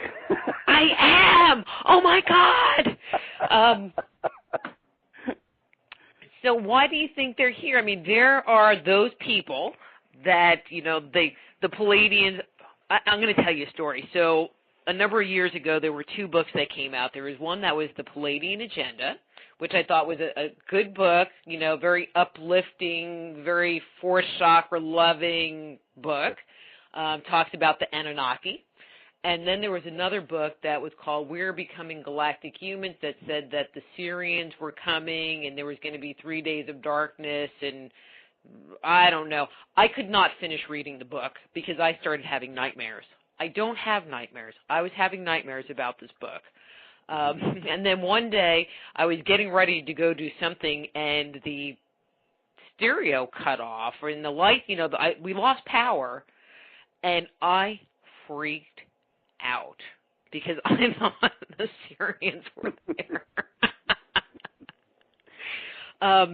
You know, and so there are some people, I guess where I'm going is there are some people that think that they are going to be the harbingers of peace, and then there are other people that think that they have their own agenda and they're not necessarily sharing that with us. Where do you fall into that part? Well, again, the important thing about what I do is that it isn't per se just an opinion that I have. In other words, somebody questions me. One of the things that I tell them, I said, what you have to understand is that I have many hats. I said the point of my statement about having many hats is that in these hats that I wear, they depict all kinds of things that I do. One of them is the UFO hat. It's a hat that basically that one can, that any UFO guy would have, so to speak, whether you just study the UFO phenomenon, you're interested for whatever reason. The second hat that I wear is totally different than that, and it ignores the other hat, and that's the medical and the scientific hat. We've done 23 surgeries thus far on abductees looking for physical evidence on alleged alien implants, something I discovered in 1960 because I got an implant when I was age 12 years old in 1960, and I was conscious of the event. So that's the medical and scientific hat. Now, I push that heavily. The third hat I have, which is different than the other two, which gives me another point of view that's different than the other two, is the cop PI hat. And this one is no nonsense. It doesn't believe your story when you start telling it, and when that hat gets on, it's going to grill you to no end. The next hat that I have, which is different than that hat, is a profiler hat. A profiler is a really remarkable skill that when cops can't figure out, like a serial killer, where they can't catch the guy's too smart, he's too whatever, they just can't catch him, they call a profiler. The profiler, when he comes in there and starts looking at the cuts, burns, bruises, scars, or whatever of these victims, even like abductees, he can look at those cuts, burns, scars, and take that story, and he'll tell you the inside of the mind of the individual that's doing this stuff. Amazing ability. Then another hat that I wear is an intelligence hat, and by that I mean it's like the discovering the stuff about cattle mutilations. When you put that hat on, the intelligence hat looks at the whole picture of why would somebody be doing this? What is the plan? What is the idea behind this? And the sixth hat that I wear, and there's two others, the sixth hat is the spirituality hat, which is something that looks at all evidence from a spiritual level. The last hat, the one number 7, is the alien hunter hat, and I call it the nexus hat. And what that means is I hunt them that hunted me and hunted my son, and I won't rest until I find that evidence in them. So the bottom line is, for me, I have 7 hats that I use to answer that question, not one, such as an opinion from a ufologist. Well, they must be because I think. That doesn't mean anything to me. What is it that you have that convinces me that they're from outer space or in the inner Earth or whatever, or here to save the planet, fix the ozone hole, or whatever? The thing I've found out most about this phenomena is it's not just a medical problem.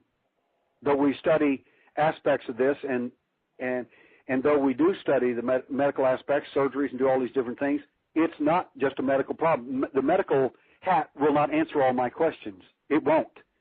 It's not just a science problem. And yes, we have scientists in academia from universities that help us with this stuff. One of them is a Nobel laureate. It doesn't make any difference. Science is not going to give us the answers to everything we need because it's not a science problem. It's not just a police problem. Although these people are being kidnapped and taken against their will and so on, it's not just a police problem. It's not just a psychological problem. It's not just a spiritual problem. It's bigger than all these things, and it's going to take all these things to give an answer. One of the things that I have discovered, and I love to use NASA footage when I illustrate my points, is I tell people that these entities are obviously manufactured, cloned, made, hatched, formed, or developed by someone else that has nothing to do with the quote-unquote alien. I said, the alien that you're looking at isn't even the alien. It's a byproduct of a program that's being used. The one that you need to be looking at is whoever made them and whoever sent them here.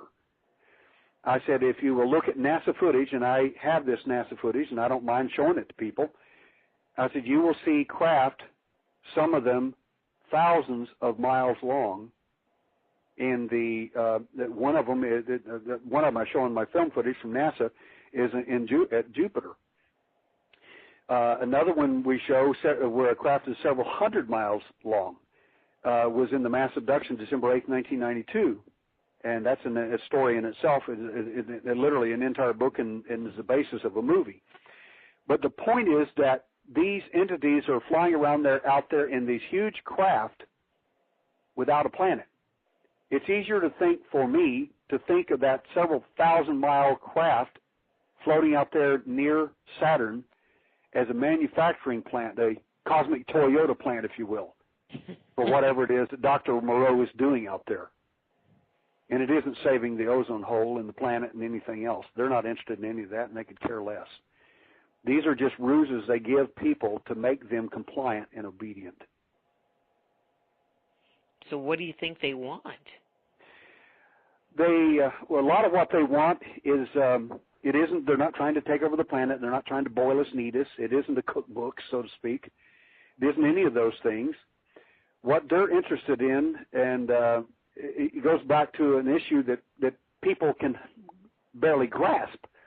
And I love these answers from people. They say, well, they must be here for this reason. I said, well, how do you know that? Well, because they have flying saucers, and I said, no, wait a minute.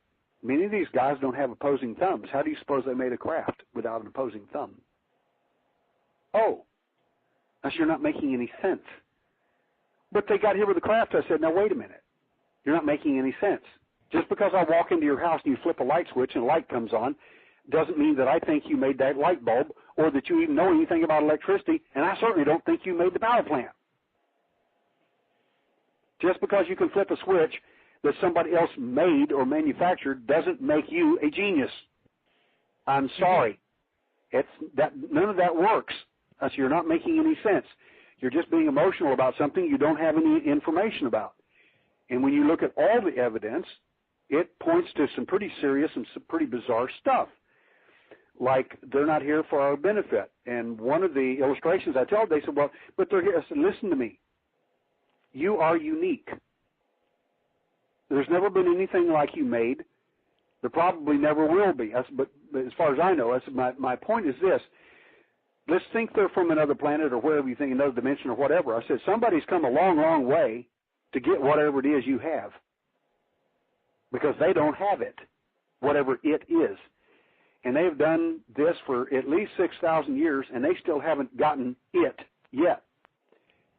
And I said, based on the evidence of what we have found in actual events on craft with 8 witnesses, what they want is, first of all, the alien doesn't want anything because he's not in charge of anything. He's just doing a job for someone else, whatever those particular jobs may be.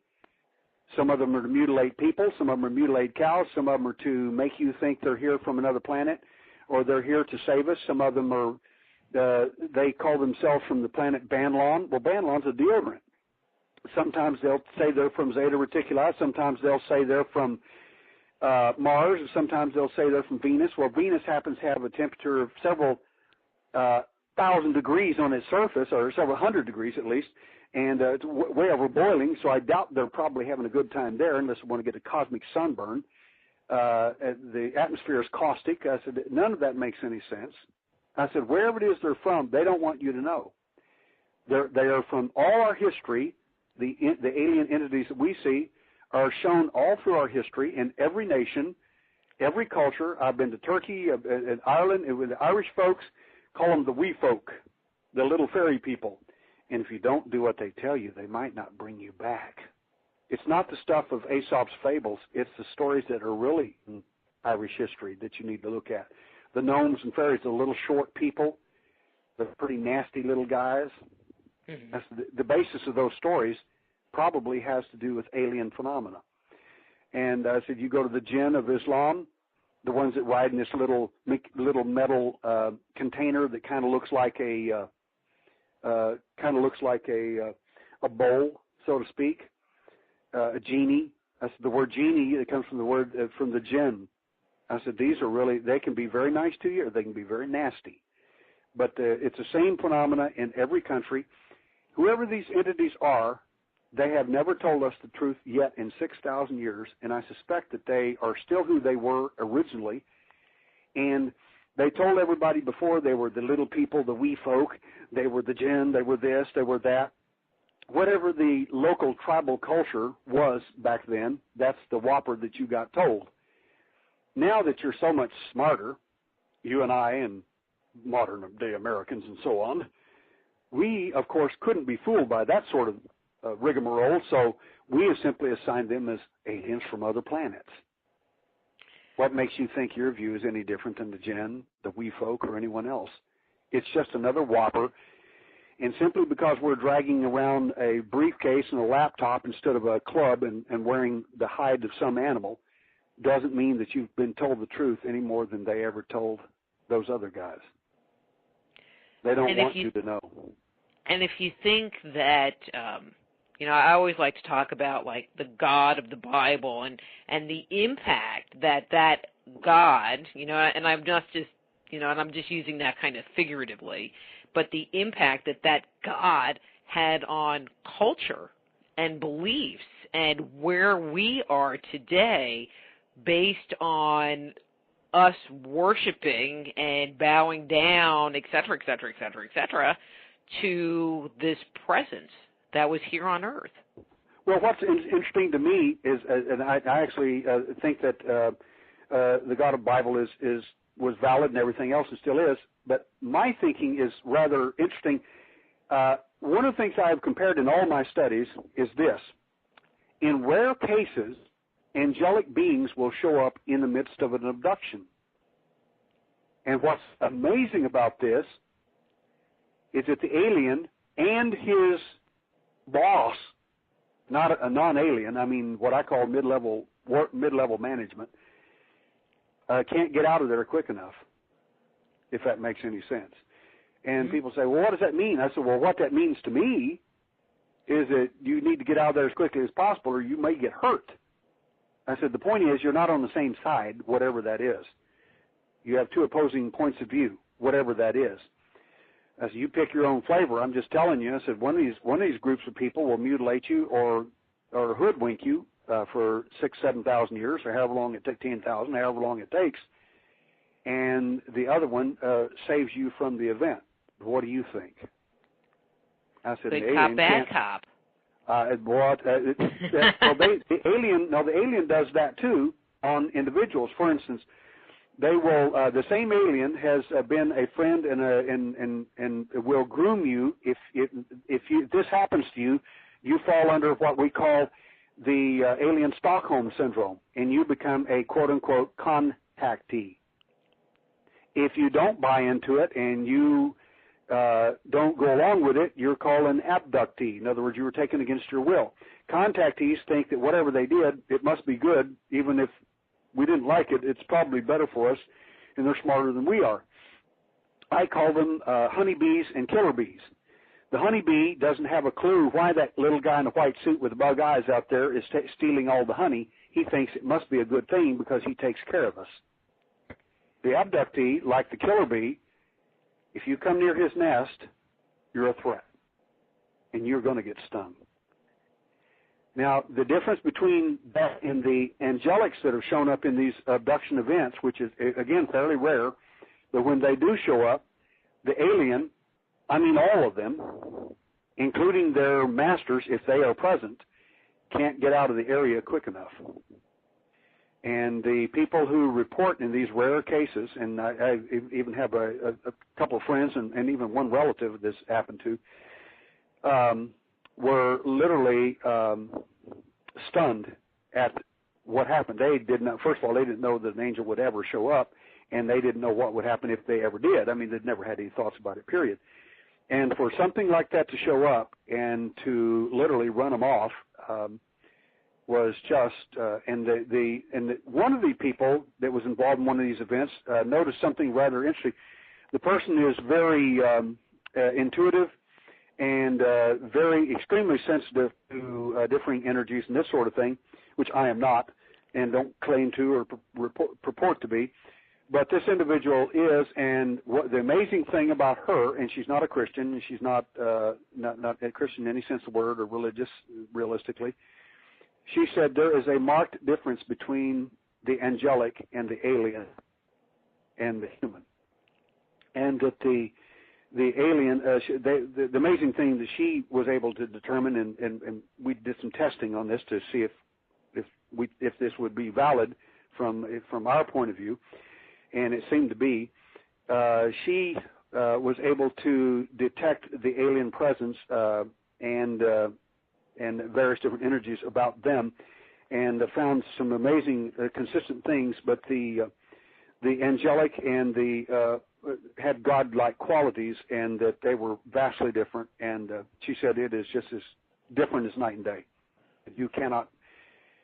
She said, I'm not a religious person. She said, I'm not a Christian. She said, I'm just telling you, whatever that is, it's out there. And one of the best examples I can give you, a fun example, is a lady came all the way from from San Francisco, where a presentation of those doctors out there. She asked if she could come up here and go through our abduction program. I said, sure. It's a free country. You can come anywhere you want. And so she came here and stayed for a while, and we worked with her. And I said, let me ask you a question. I said, what do you do, or do you do anything to help defend yourself against these entities, you know, in any sense of the word, mentally, psychically, spiritually, whatever? And she said, yes, I do. And I said, what do you do? And she said, I pray in the name of Jesus. And I said, well, that kind of doesn't make any sense to me. And she says, why not? And I said, well, you're a practicing Buddhist priestess, if I understand correctly. And she said, yes, I am. I said, well, do you see any contradiction there? And she said, oh, yeah. She said, I understand what you're saying. She said, but I said, well, then why in the world wouldn't you be doing a Buddhist chant or following the Eightfold Noble Path or something, as opposed to praying in the name of Jesus? And she said, Mr. Sims, she said, I do what works. She said, I may be Buddhist, but I'm not stupid. She said, I'm going to do whatever helps me when that stuff comes down. She said, I don't care what it is. I want help. And I said, well, that really makes sense. So thank you for your explanation. So that was rather amusing. I still laugh at that to this day. So I'm going to go back to my earlier question. Any thought, any inference based on you talking to people about what their motives are and why they're here? I mean, if it's the same group that's been around here for 6,000 years, you know, either they're really slow learners or they're getting what they want from us, I would think. Some parts of it they're getting, and that's my next book, my book that's out currently on the website called Implants. There's two phases to implants. I'll give this to you very basically, and I'll give you a perfect example that is just because we only have about 5 minutes. I'll do this very quickly. Implants, we found, were physical things that they put inside people, and we've done 23 surgeries to date, removed them, and so on. I was a victim of the experience myself in 1960. A lady, their entire family had been broken up by the alien abduction phenomena, and I know these people very well. The whole family literally split up and went their ways. And the lady never would come in for me to work with her. And a year later, she called me and said, I want you to work with me. I said, fine. And I did hypnosis with her and some specialized techniques we use for memory recovery. So we knew it was memory we were getting into. Long story short is her entity molested her. And she cried and cried. She's a very moral lady, and she was just mortified and cried and cried and cried. And she thought it was her doctor. Now, this is an amazing thing. The screensaver memory they gave her was her doctor did it to her. She was prepared to go sue him. I got news for her. Her doctor wasn't even present. And accusing your doctor of something like that is going to get you in court. So the wonderful thing is we clearly made that clear to her so she could see it herself. She could realize. I said, how many, you're in your doctor's office? She said, yes. And I said, you're absolutely sure? She said, yes. I said, count the corners in your doctor's office. She looks around the room in a circular method and says, there aren't any corners in here. Well, it's obvious it's not her doctor's office, but it is a doctor, but it's not her doctor. Her doctor. Not her physical doctor. It's her doctor, the one, the alien, the one they refer to as the doctor. Anyway, after a while, she figures that out, and she's horrified, and she's crying and everything, and he molests her, and we put this all on film and everything, and for her reference and everything. The lady was working with me in the event. And she cried and cried and says, well, why would he do that to me? I didn't do anything to anybody. She's crying and crying. And I said, I'm going to tell you something I've never told anyone else, and I'm going to tell you because it's destroyed your family, and I'll probably never see you again, and you probably need an answer. She said, yes. And I said, the guy that molested you did not feel anything. He doesn't have any genitalia, and he doesn't get it, and he doesn't care. But he knows what he's been instructed to do. And I said, the best way to think of him is a biological tape recorder. I said, and those emotions and passions and horrific things that you felt and enormous passions, I said, he will take those back to the one who sent him here. And they will, in fact, like a drug, be played for that entity that sent him here. And he'll crawl off in his hexagonal tube and lay there until it's time to come back and get more from you. And a year or so later, they'll come back and get something more. I said, it's nothing like what you think.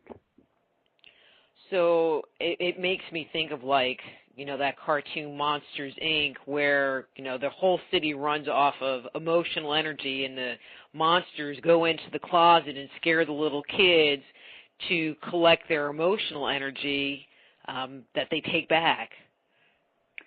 It's kind of like that. Well, you know, in a cartoon kind of way. Yes.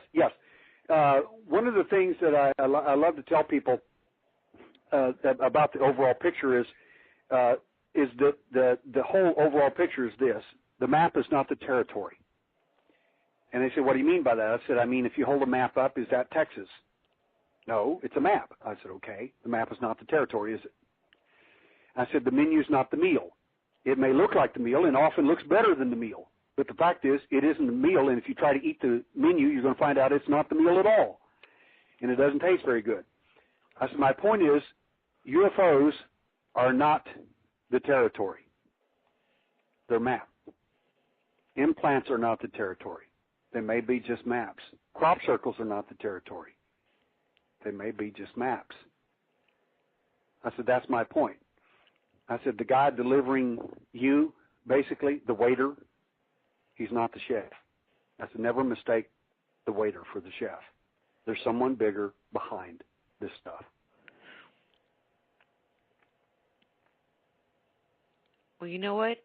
It's that time, and I think we're just going to leave it on that point with a little bit of mystery and intrigue, because, Daryl, we still have to talk about implants. There's more stuff we have to talk about. Sure. So if somebody wants to get your books, Alien Hunter, The Evidence in Light, and the other books that you've written that I haven't read yet, where can they go do that? They go to the website at alienhunter.org and simply click on either one of the two books there, and you can order them right there on the site. You can also click on Alien Hunter, and it will email me directly, and you can ask any questions you want, and I answer all the emails. Cool. And it's free. I answer these questions for free. Excellent. We are going to definitely have you back on the show, because this is great. This is juicy. I like juicy stuff. It's good stuff. It's good stuff. And so if there's anybody out there who thinks they might be an abductee, you know, any word of advice, any word of advice, I'm not even sure where to go with that. The best word of advice is, if you can live without finding out what it's all about, I suggest you do that. If you have to open Pandora's box, please understand, you will never get it closed again. This stuff will be with you for the rest of your life. Email me and I'll answer your questions. Because of the memories that come up, et cetera, et cetera? Yes. A guy told me here a while back, he said, "I think my mother was present in my last event." I said, "I wouldn't open that box." And he said, "I have to." And I said, "That's fine. If you want to and you have to, do it." And he went and talked to his mother and said, "I think you were there when I was a kid." And she said, "I was. But they always brought you back." He said, "Oh, my God, what am I going to do now? Even my mother verifies every word of it's true." I said, "I told you not to open the box." I said, "You're going to have to live with it now. That's just the way it is. You can't not know it." Well, something's happening to my cue music, so we're just going to go skip the cue music. Daryl, thank you very, very much for coming on the show, and we will have you back. Okay? Thank you so much, Dr. Rita. All right.